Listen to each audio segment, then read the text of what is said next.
Lisa Carter stepped onto the plane with the quiet confidence of a woman who had spent decades carving out her place in rooms where she wasn't always welcomed. Dressed in a tailored navy blue pantsuit, her posture was impeccable, shoulders squared, chin slightly lifted. She had learned long ago that appearances mattered, especially for a black woman in spaces of power. She offered a polite smile as she handed her boarding pass to the flight attendant at the door, a young man with sandy blonde hair who barely glanced at her before waving her through. "First class, 3A, she murmured, more to herself than anyone else, as she adjusted the strap of her designer carry-on. The first sign that something was off came the moment she reached her seat. The flight attendant assigned to first class, Megan Sullivan, was already standing there, blocking the row. Megan was tall, slim, with sharp features and a blonde ponytail pulled so tight it seemed to stretch the corners of her face. She was speaking softly to another passenger but stiffened when she caught sight of Lisa approaching. For a second, something unreadable flickered across Megan's face. Then, she stepped aside, reluctantly. Lisa slid into her seat, but not before noticing the hesitation. The moment was brief, but it lingered, like the scent of something sour in an otherwise clean room. She let it go. The flight attendants bustled through first class, offering pre-flight drinks, adjusting pillows, and making small talk with passengers. Lisa watched as a young white couple in 2A and 2B were greeted with bright smiles. The woman, a brunette in her early 30s, laughed at something Megan said as she handed her a glass of champagne. Then Megan turned to Lisa. Her smile disappeared. Lisa expected the usual courtesy. "Would you like a drink before takeoff, Ms. Carter?" But Megan simply stared for a beat too long, then turned and walked away. Lisa blinked.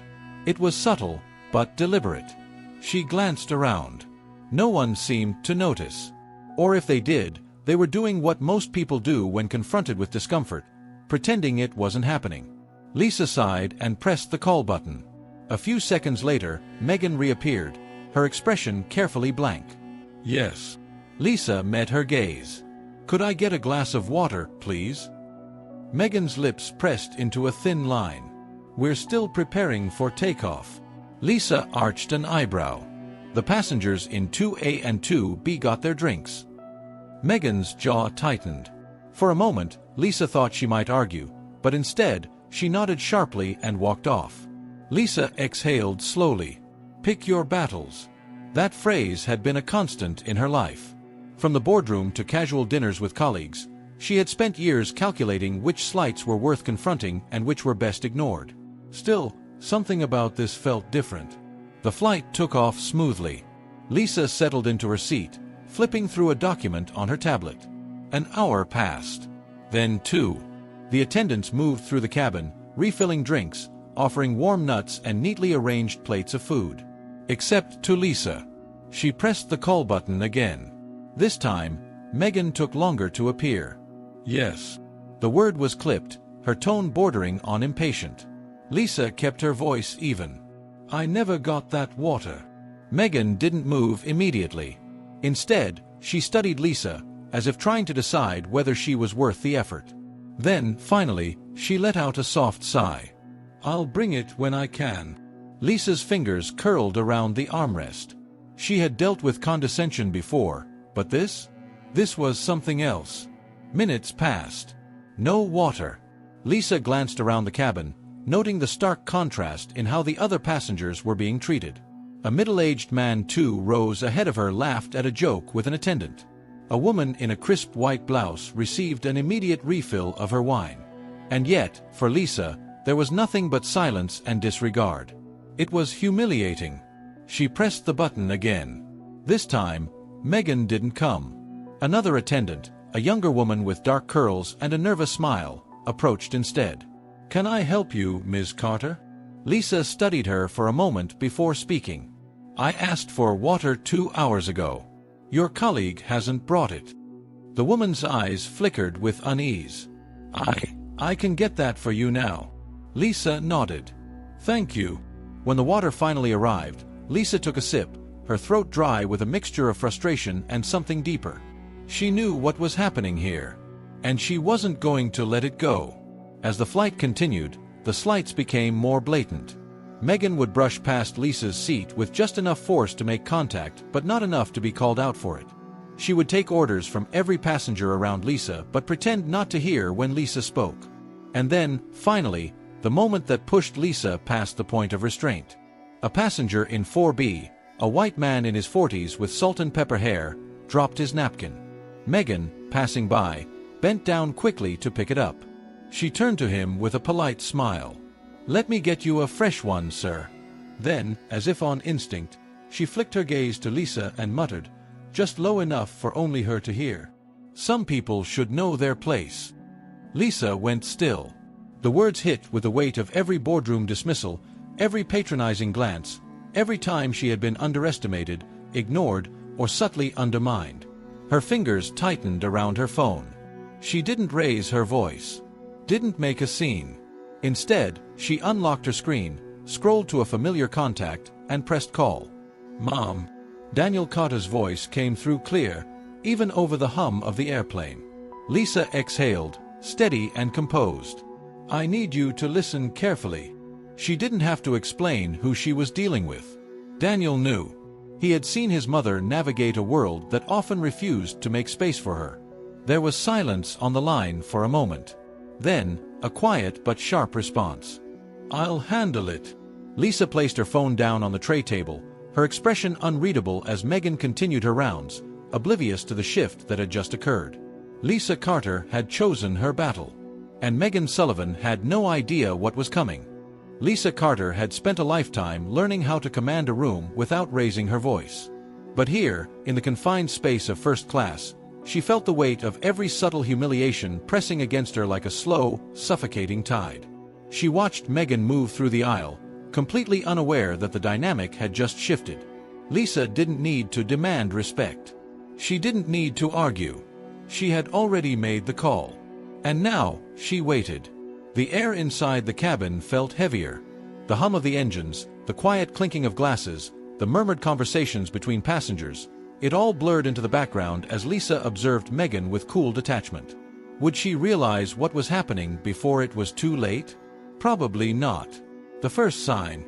Lisa didn't have to wait long for the first ripple of consequences. It started with a sharp chime from the service phone near the galley. Megan, who had just finished pouring coffee for a passenger, stiffened slightly before walking over to answer. Lisa watched as she lifted the receiver to her ear. "Yes." Megan's voice was professional, but there was a shift, an almost imperceptible stiffness in her posture. A pause. Then, Megan's expression flickered. Something was wrong. Lisa took a slow sip of water, watching as Megan's fingers tightened around the phone cord. "Understood," Megan said, her voice quieter now. "Yes, I'll check on it right away." She hung up. For the first time that flight, Megan Sullivan looked unsettled. Lisa let a small, knowing smile touch the corner of her lips. A sudden change in attitude. Megan turned back toward the cabin, her entire demeanor slightly off-kilter. There was a hesitation now, a forced ease in her movements. Then, as if she had just remembered something crucial, her eyes snapped to Lisa. Lisa held her gaze, waiting. Megan took a breath and walked over. "Ms. Carter," she said, her voice now artificially sweet, "can I get you anything?" Lisa tilted her head slightly. "That's an interesting question. Just a moment ago, you couldn't be bothered to bring me a simple glass of water." Megan swallowed. Lisa let the silence stretch between them. Finally, Megan forced another smile. I apologize if there was any misunderstanding." Lisa didn't blink. A misunderstanding. That's what they always called it, wasn't it? Lisa leaned back in her seat.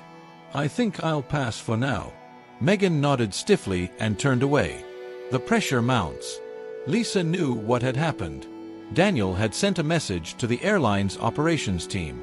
Word had traveled fast. Now, Megan was aware that she was being watched. But Lisa also knew this wasn't over. If Megan had been confident enough to act this way in the first place, it meant she believed she was untouchable. Lisa intended to find out why. Minutes passed. Then another chime from the service phone. Lisa observed as Megan walked toward the galley again, her fingers twitching slightly as she picked up the receiver. This time, her reaction was even stronger. Her back straightened, her shoulders locked. She nodded once, but when she turned around, Lisa could see it, the first real sign of fear in Megan's eyes. Whatever had just been said on that call had rattled her. Lisa's curiosity deepened. A tense encounter. Megan's next move was predictable. She approached one of her colleagues, a shorter flight attendant with chestnut curls and an uneasy expression. They exchanged hushed words, Megan gesturing subtly in Lisa's direction. The other woman looked uncomfortable. She shook her head, whispered something back. Lisa wasn't sure what was being said, but she had seen this kind of damage control before. Megan was trying to gauge the situation, trying to figure out how bad this was. Lisa decided to make things easier for her. She stood. The conversation between the two flight attendants stopped abruptly as Lisa stepped into the aisle. Megan straightened. "Ms. Carter, Lisa held up a hand, stopping her mid-sentence. "I'd like to speak to your supervisor." Megan hesitated for half a second too long. Then, she plastered on another smile. "Of course, ma'am. I can." "You don't need to bring them here," Lisa interrupted smoothly. "I'll go to them." Megan blinked. That wasn't what she had expected. Lisa waited. Megan forced a polite nod. "Right this way." The real power struggle. Lisa followed Megan toward the galley, the tension thickening with each step. When they reached the small workspace near the cockpit, a tall man with graying hair and a neatly pressed uniform stood waiting. Mark Whitman. Lisa recognized his name immediately. She had heard it before, buried in corporate reports about internal complaints. Complaints that had mysteriously gone unresolved. Whitman gave Lisa a tight-lipped smile. "Ms. Carter, I understand there's been a concern regarding your service experience." Lisa studied him carefully. The way he framed it, as if it were merely a concern rather than a clear act of discrimination, told her everything she needed to know. Megan had protection. That's why she had felt so bold. Lisa clasped her hands in front of her. "Yes, I have concerns. Your flight attendant has repeatedly ignored me, treated me differently than the other passengers, and made a comment that I find completely unacceptable." Whitman's smile didn't falter, but there was a flicker of something behind his eyes. Annoyance. Lisa had seen that look before, too. "Ms. Carter, I assure you we take all feedback seriously," Whitman said smoothly. "However, I do want to clarify that our crew is trained to provide equal service to all passengers, and—" Lisa raised an eyebrow. "Equal service?" A muscle twitched in Whitman's jaw. Lisa held his gaze. "Tell me," she continued, her voice deceptively light, "if I were to request a copy of the passenger service logs for this flight, would they show that I received the same level of attention as every other first-class passenger?" Whitman hesitated. Lisa smiled. "Because if I'm being treated equally, then surely there's no problem with that level of transparency, correct?" Megan shifted uneasily beside him. Whitman exhaled through his nose, his mask of professionalism thinning just slightly. "Ms. Carter, I don't think that will be necessary." "Oh, I do." Lisa's voice remained calm, but her eyes held steel. "And since I already have my son looking into it, I imagine those records will be reviewed very soon." Silence. Megan's face paled. Whitman's jaw clenched. Lisa tilted her head. "Unless, of course, you'd rather explain directly to him why those records might show inconsistencies?" Whitman's mouth opened, then closed. For the first time, he looked genuinely concerned. Lisa let the moment stretch, then gave him a polite nod. "I'll be returning to my seat now." She turned, leaving them standing there in the galley, speechless. As she walked back, she noticed the shift. The energy in the cabin had changed. Other passengers, who had been indifferent before, were now paying attention. Lisa sat down, crossed her legs, and picked up her tablet again. This wasn't over. Not even close. Lisa Carter didn't have to wait long for the next move. The moment she settled back into her seat, she saw Megan whisper something to another flight attendant before hurrying back toward the galley. Lisa could almost feel the desperation in her movements now. The woman who had been so smug just an hour ago was unraveling at the edges. Good. Lisa wasn't interested in petty revenge, but she had spent her life watching people like Megan operate with impunity, because they always assumed no one would hold them accountable. Today, Megan was learning that assumption had been a mistake. The moment of realization. The minutes stretched on. Then, at exactly the 30,000-foot mark, Megan reappeared. She walked slower this time, her hands clasped tightly in front of her. When she reached Lisa's row, she hesitated. Lisa didn't speak. She simply lifted her gaze, waiting.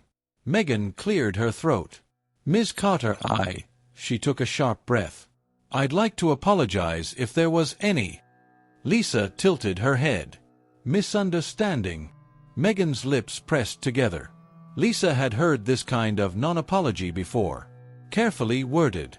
Designed to acknowledge the problem just enough to make it go away, but never enough to take real responsibility. Lisa let the silence stretch just long enough to make Megan uncomfortable before responding. "I appreciate that you're speaking to me now, Ms. Sullivan," she said, her voice smooth. "But if this is about making sure I don't escalate my complaint, you should know." She smiled, but there was no warmth in it. "You're too late for that." Megan paled slightly. Lisa leaned back in her seat. "You may go now." Megan hesitated for half a second longer, then turned and hurried away. Daniel's move. Lisa glanced at her phone. There was a new text from Daniel. "Mom, just spoke with the senior team. They're handling it. Call you when you land." Lisa exhaled slowly. She trusted Daniel to do the right thing, but something still didn't sit right. Megan wasn't just rude. She had been bold. Confident in a way that suggested she had never faced consequences before. Lisa needed to know why. The whispered confession. A soft voice interrupted her thoughts. "Ms. Carter." Lisa turned to see the younger flight attendant who had brought her water earlier. The woman's expression was anxious, her hands gripping the edge of the seat in front of her. I just wanted to say that I saw what happened earlier," she whispered. "And I'm really sorry." Lisa studied her. "You're not the one who needs to apologize." The woman swallowed hard. "I know. But..." She darted a glance toward the galley before lowering her voice even further. "This isn't the first time." Lisa's eyebrows lifted slightly. The attendant glanced over her shoulder again, then leaned in. "Megan, she's been reported before." Lisa's fingers tightened around the armrest. "And..." The woman hesitated, then exhaled. "They always protect her." Lisa felt a cold certainty settle over her. "Who is they?" The attendant's throat bobbed as she swallowed. "Mark Whitman. He covers for her." She glanced around again, as if afraid someone might hear her. Every single complaint against her disappears. Lisa's mind clicked through the information like puzzle pieces snapping into place. So that was it. Megan hadn't just been bold, she had been untouchable.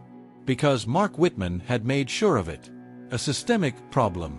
Lisa tapped her nails against the tray table, considering her next move. "Why are you telling me this?" she asked. The woman bit her lip. "Because I think you're the first person who might actually be able to do something about it." Lisa took that in. She had spent her career breaking barriers in the corporate world, but she knew that individual power meant nothing without systemic change. This wasn't just about her experience, this was a pattern. A rot within the company's leadership. And that meant the problem was much bigger than Megan Sullivan. Lisa nodded. "Thank you for telling me." The attendant exhaled, relief flickering across her face. "I should go before anyone sees me talking to you," she murmured, then slipped away. Lisa picked up her phone. She had another call to make. The reckoning begins. 30 minutes later, Megan and Whitman were both called to the front of the plane. Lisa knew, because she saw the way Megan stiffened mid-step when another attendant whispered something in her ear. Whitman appeared a moment later, his expression carefully neutral, but Lisa saw the tension in his shoulders. She settled back in her seat and sipped her water. By the time they landed, she intended to make sure neither of them walked away unscathed. The landing. The wheels of the plane touched the runway at LAX with a smooth precision. Passengers gathered their belongings, chatting casually about their plans in Los Angeles. Lisa, however, remained still. She saw the way Megan hesitated near the galley, her usual confidence shattered. Whitman was nowhere in sight. Lisa stood, gathering her purse. She didn't rush. As she stepped off the plane, she was met with a sight that almost made her smile. Two senior airline executives stood waiting at the gate. Whitman was there too, but his posture had changed. He wasn't the calm, composed man from earlier. His jaw was set tight, his hands clenched behind his back. "Megan." She looked even worse. Lisa didn't stop. She didn't need to. She walked past them, her stride steady, her message silent but clear. Power wasn't just about who held the highest title. It was about knowing when to wield it. And today, she had done just that. Lisa Carter had spent years in boardrooms negotiating multimillion-dollar deals, facing down executives who underestimated her and turning dismissals into victories. But as she stepped off the plane into the cool, air-conditioned jet bridge, she felt something deeper than professional satisfaction. This was personal. And it wasn't over yet. The silent walk. Megan Sullivan walked a few paces ahead, her shoulders tense, her hands gripping the edge of her uniform. She didn't dare look back. Lisa took her time, her heels clicking softly against the floor. She didn't need to rush. Megan and Mark Whitman were already caught. Now, it was just a matter of seeing how deep the rot went. As Lisa entered the terminal, she spotted them immediately. Two executives from Atlantic Airlines stood near the gate, their expressions carefully neutral. Lisa recognized one of them, Heather McAllister, the airline's VP of Customer Experience. The other was a man Lisa didn't know, but his badge identified him as part of the company's legal team. Mark Whitman stood stiffly beside them, his jaw tight, his usual authority diminished. Megan, for the first time that flight, looked small. Lisa met Heather's gaze and saw something she hadn't expected. Embarrassment. Good. A calculated pause. No one spoke right away. Lisa let the silence stretch. She wanted them to feel it, the weight of everything that had led to this moment. Finally, Heather cleared her throat and stepped forward. "Ms. Carter," she said carefully, "we appreciate you taking the time to speak with us." Lisa smiled faintly. "Oh, I didn't take the time. It was taken from me when your employees decided I wasn't worthy of basic respect." Heather winced. Megan flinched. Whitman remained silent, his hands clasped behind his back like a soldier at attention. Lisa crossed her arms. "Tell me, Ms. McAllister, at what point in your company's training manual does it encourage flight attendants to ignore, belittle, and openly discriminate against first-class passengers?" Heather hesitated. "It doesn't. And I want to assure you that we take this matter very seriously." Lisa arched a brow. "Do you?" "Because from what I understand, complaints about Ms. Sullivan have been misplaced. Or should I say, erased." A flicker of panic crossed Heather's face. She glanced at the legal representative, who remained silent, clearly there to observe rather than intervene. Lisa pressed on. "You see, it's not just about one bad employee," she said smoothly. "It's about the culture that allows it. Megan Sullivan knew she could get away with treating me like I didn't belong in first class. And why is that?" Silence. Lisa turned slightly, directing her next words at Whitman. "Because someone has been protecting her." Whitman's jaw locked, but he didn't speak. Lisa took a slow step closer. "So tell me, Mr. Whitman, how many complaints did you personally make disappear?" Heather inhaled sharply, her eyes snapping toward Whitman. Megan, who had been staring at the floor, lifted her head just slightly, enough for Lisa to see the fear in her eyes. Whitman opened his mouth, closed it, then finally settled on, "That's an unfounded accusation." Lisa let out a soft laugh. "Is it the breaking point?" Lisa turned to Heather. "Do you know what the real problem is?" she asked, her voice calm but firm. "It's not just about this flight. It's about the dozens, maybe hundreds, of passengers before me who didn't have the power to push back. The ones who were ignored, dismissed, treated like they didn't belong because someone like him," she nodded toward Whitman, "made sure complaints vanished before they reached your desk." Heather's expression tightened. Lisa didn't stop. "I have influence," she continued. "I have power. And if this is how I'm treated, imagine what happens to people who don't have the ability to make a phone call and get immediate action." Heather exhaled. "Ms. Carter, Lisa raised a hand. "Save it. What I want to know is simple. What happens next?" Heather hesitated for only a second before turning to Whitman. "Mark," she said, her voice sharper now, "I want a full review of every complaint filed against Ms. Sullivan in the last 5 years. And I want to know how many of them were handled by you personally." Whitman's expression didn't change, but the way his hands tightened behind his back told Lisa everything she needed to know. Heather wasn't here to cover for him. She was here to clean up the mess. And Whitman was the mess. Lisa turned her gaze to Megan. "And you?" Megan swallowed. I never meant." Lisa held up a hand. "I don't care what you meant." Her voice was sharp now. "I care about what you did." Megan flinched. Heather nodded toward the legal representative. "Ms. Sullivan will be placed on immediate leave pending investigation. And depending on what we find, termination is likely." Megan's breath hitched. Lisa didn't feel sorry for her. Some lessons are learned the hard way. Walking away with dignity. Lisa let the moment settle before exhaling softly. "Good." She turned, adjusting her purse strap, and took a step toward the exit. Then she paused. Without looking back, she said, "I trust that when I board another Atlantic Airlines flight, I won't have to worry about being treated like I don't belong." Heather nodded quickly. "You have my word." Lisa gave a small, knowing smile. "We'll see." With that, she walked away. As she exited the terminal, she checked her phone. A new message from Daniel. "You good?" Lisa smiled to herself. Handled. Handled. Lisa Carter had walked away from many battles in her life. Some she had won decisively, others she had chosen to let go, knowing that not every fight deserved her energy. This one, though, this one had been worth it. As she stepped into the back seat of the black car waiting for her outside LAX, she exhaled slowly, rolling her shoulders. The city stretched out before her, palm trees swaying against the evening sky, the golden glow of the sun sinking into the horizon. It was over. But the impact, that was just beginning. The aftermath. 2 days later, Lisa received an email from Heather McAllister. Subject: Follow-up and next steps. Ms. Carter, I wanted to personally reach out and update you on the situation regarding your recent flight experience. After a thorough review, we have determined that multiple past complaints against Ms. Sullivan were either mishandled or never properly escalated. As a result, her employment with Atlantic Airlines has been terminated, effective immediately. Additionally, we have placed Mark Whitman on administrative leave pending a deeper investigation into his role in suppressing employee misconduct reports. While I understand this does not undo your experience, I want to assure you that we are implementing new oversight measures to prevent this from happening again. Thank you for bringing this to our attention and for holding us accountable.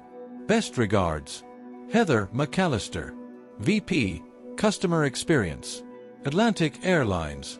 Lisa read the email twice before closing her laptop. She had expected consequences for Megan, but Whitman's suspension.